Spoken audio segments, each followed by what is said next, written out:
Before we wrap up, Yeah. let's go ahead and preview a little bit from UFC 235. Going to be happening on March 2nd. Yep. What do you think of the Thomas Almeida and Marlon Vera fight? I love that one just because the bantamweight division is so fun to watch. I think there's going to be a lot of lightning that night with that whole card, especially with that. With Almeida on that, I think that's going to be one of those fights that is entertaining to everybody. Anything could happen, and also could spike everybody's career up after that win. Maybe not anything high-level contender, but definitely move them up the ranks. Oh yeah, you get people talking about him. Yep. It's definitely a good night to be fighting. Yep. We've also got Diego Sanchez and Mickey Gall fighting that night. I think that's an interesting fight. That's cool. What do you think about that call-out with Mickey? Because they said Mickey's call-outs are very unusual, which this is obviously a perfect representation of that. What do you think about him fighting, a seasoned fighter like, the Thomas Almeida fight and Marlon Vera makes a ton of sense because Marlon Vera is a killer. He's up and coming in the ranks. Thomas Almeida's been around a little bit. He's come up in the ranks. Mickey Gall's coming in the ranks and fighting a guy that maybe could be out of the UFC in 2 or 3 Right, years. it's going out of the ranks. Going out of the ranks. You know what I'm saying? So what do you think about that? I think it's an interesting fight. I think Mickey Gall has been pretty strategic on his call-outs. Yep. He's calling for guys that he thinks he can win that have big name recognition. I mean, first he was calling out CM Punk, which worked out great for him. Really, that was a catapult. People are gonna watch that. That was a catapult, man. So you get a win over CM Punk. Now everyone knows Diego Sanchez. He's been around for forever. Yep. If he feels confident about that fight, then that's a fight that people will watch. And that's why I thought we were going to be compelled to talk about it because both those guys I'd like to watch fight. And I don't know that.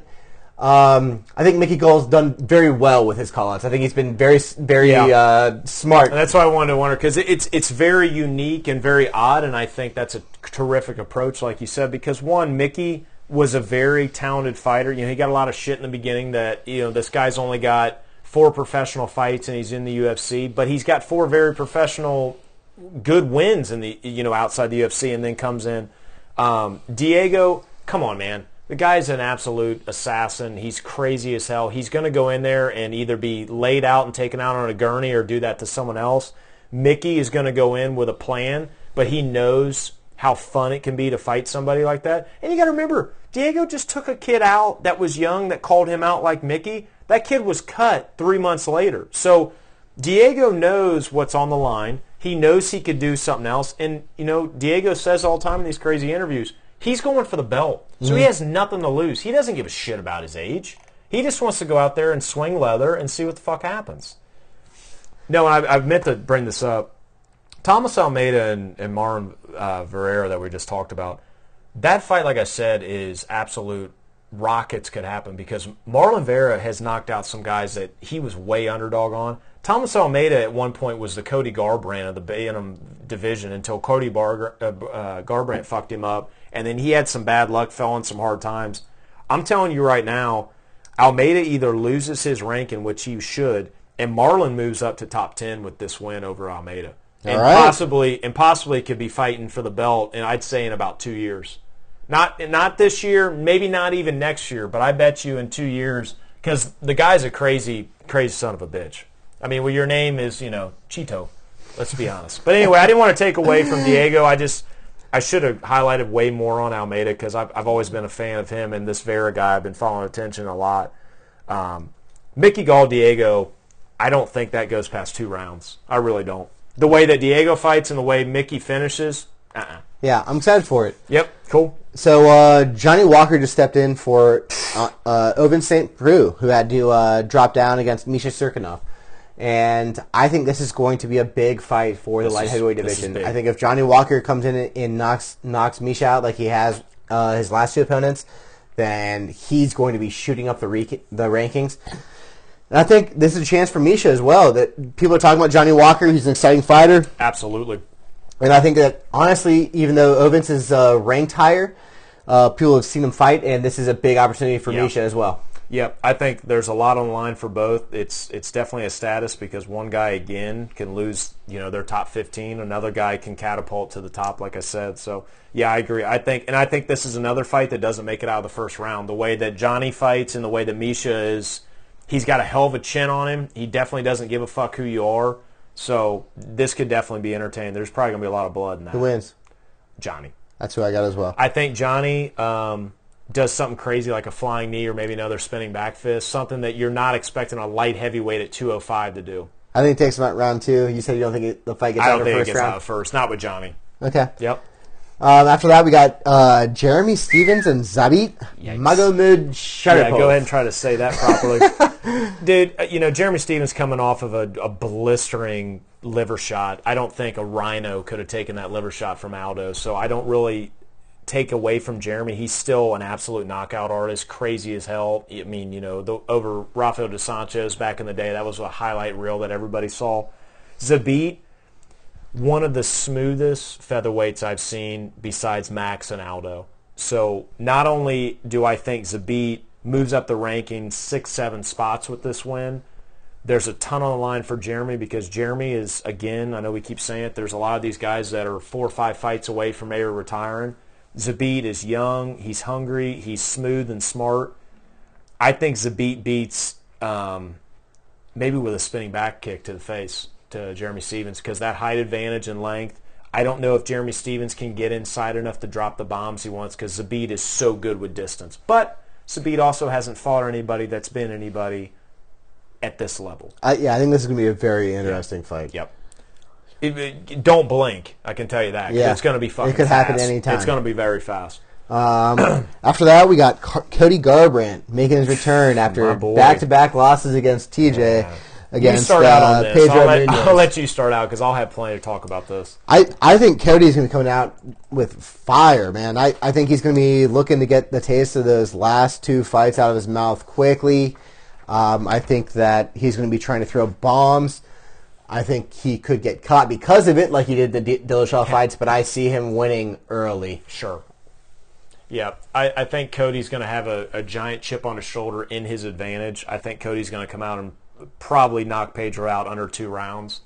Again, like you said, I love Cody to death. I fought him a long time. He's an Ohio boy. He's definitely boxing fiend, but his punching style leaves him very open, which TJ figured out very quickly and twice. But those 2 losses and what that took away from Cody, he might come out with a man on fire. So I think he takes Pedro in under 2 and also instantly gets a rematch with whoever takes the Bantam belt within a year, which is great for Cody. Yes, I think... Even if it's TJ again? Depends. They might have him fight somebody else that's screaming through the rankings too because bantamweight right now has so many guys flying up the rankings that they may say, TJ, Cody, we don't want you jumping right back in with TJ. Yeah. Maybe he ends up fighting Morales. Yeah, I think it'd be a tough sell to get a third fight with TJ. Maybe Morales 2 quick KOs. Well, what if Morales loses to TJ or Cejudo to whoever takes the Bantam belt, and then Morales says, "Well, fuck, I need a good fight." Cody comes off this Pedro fight. They fight each other. That's a terrific matchup. Yeah, and then you get to say, "Hey, let's go right back to the drawing board." If he comes out of that, then maybe. Yeah, I don't think Cody with this win gets another title shot. He's walked through the fire, but he's not walked enough to. Yeah, I think he needs more. I mean, he beat Dominic Cruz, which fuck, man, that's impressive. But other than that, but he needs more fights against big fighters. This is also another division that's very similar to heavyweight, to where one punch when you're that size and that fast can put you out. I think Dominic could have done the same thing. And Cody Garbrandt right now would never be heard of again, which that's coming from a huge fan of Cody Garbrandt. I love him to death. After watching his fighting style with TJ, it scares me. Can you continue this career? I don't know that you can 6 string years. wins together with that fight. Can you go 6 more years with that style and not be brain dead? Because you're going to get fun finished to watch, a lot. man, I love the tats, man. He's my boy, ride or die. So, well. We got. Let's bleed into a big following conversation. That, we got Robbie Lawler's return against the introduction of Ben Askren, and I think this is a fantastic old furry fight. Head, baby. I love it. We haven't seen Robbie Lawler for a while now. His last fight was, when was that? He was back against. It was when he lost to Rafael dos Anjos after dos Anjos moved up. And then Ben Askren, who's undefeated fighter, but has yet to fight in the UFC. He just just got traded to the UFC for Mighty Mouse as part of that deal. So I think that... What a great deal, too. Yeah. That worked out for everybody. I think that worked out for everybody. I really do. I think that Ben Askren was great in the press conference. Yes. I think that people are going to be fans of him. Yep. And I think everyone loves Robbie Lawler. I am very excited about this fight. Yeah, I like this a lot. And I think, too, is one, the unknown of Askren being in a UFC environment makes it even more exciting. Obviously, Robbie Lawler has never had a non-entertaining fight. He's always fun. He can knock anyone out. He'll get knocked out. He doesn't give a fuck. I think the cool part about this is two welterweights that are older in a division, that there's a lot of up and young comers that are still banging it out at the top level. Plus, again, what we talked about earlier, this is a fight that's just out of the blue that no one would ever think to book. This is what people want. People want shit they can't expect and can't prepare to see. Yeah, it's gonna be a good one. I think that I hope Ben Askren is impressive and adds a new wrinkle to the division, because the division is already stacked. Yes. And adding a new high-level guy that hasn't fought any of these other high-level guys is going to be entertaining. Yeah, I agree. Moving on from that, we have a championship fight. Yep. Tyron Woodley is fighting Kamaru Usman. Usman just jumped over the guy who holds the interim title for that, so that's a little bit interesting. That's very interesting. I also think that this is a fantastic matchup. These guys are both very good wrestlers. Yes. I think that Woodley holds the advantage in the wrestling, and I think he also holds the advantage in the striking. Yes. So I think it's going to be a tough fight for Usman, but I also have never seen a fight with Kamaru Usman where he looked like he was outmatched. He looked like he's been dominant every time. You know, Woodley just in that division has just been such a titan. I mean, Woodley could probably go to middleweight and probably do some serious damage. But with Usman, I think you're not going to see a guy that's going to back down or maybe get hurt early and not press the pace earlier. So I think both of them go to war. But Carmu and also obviously Woodley are both planners. So they aren't going to be in there getting chaotic and maybe doing stuff they normally do. They're going to go in there with a plan knowing, hey, both of us can put each other out at any point. But I think Woodley has never really met somebody that's like, yeah, that guy can punch as hard as I can, so I better back off. Woodley's going to say, I'll take my time, I'll do my dance. He's smart. And he'll fucking finish. He'll win by decision. Unless it's Wonder Boy, which I'm sorry, those two just do not dance well for entertainment purposes. But you know why? Because they're both that fucking good. Yeah, and same thing with Damian Maia. You don't get close to him. You don't know, because guess what? Yeah, a blink of an eye, you're going to be bleeding out of the eyes. You beat him. And that's the thing is I think with Usman, he's going to wait to attack, but he wants to see if Woodley's going to play a fast or slow pace. Because Woodley played a very fast pace against Robbie Lawler when he knocked him out to take the belt. With Wonder Boy, took a slow pace. Woodley has impressed me so much in his last few fights. It seems like the fight always goes according to his game plan. Yes. And he always wins. Yes. At least recently. Yep. His last loss was against Rory, who's a fucking killer over in Bellator. I think that Woodley wins this. I think that Usman may be a champion at some point in the future. Yeah, I agree too. He's young, dangerous. He's like young. you said, he's a problem, but I think that Woodley's got the answer to this problem this time. Yeah, I agree. The last fight on that card, and we've already spoken about it, is Anthony Smith and John Jones. So without getting into the fighters too much, how do you see the fight going? I'm going to put two predictions because of this fight. Hedge your bets. Yep. I'm going to hedge my bets as much as I can. I see Anthony Smith with a low knee on John Jones going in for a takedown that doesn't finish John or even wobble him bad, but gets him off his equilibrium. Anthony finishes with punches, ground and pound. Obviously, I think Jones finishes him with a knee to the body and an elbow across the head for a TKO in the second round. In my number one pick. My fan pick, because I love Anthony Johnson, is that fucking low knee. I think he finished him with a body knee and an elbow to finish the TKO.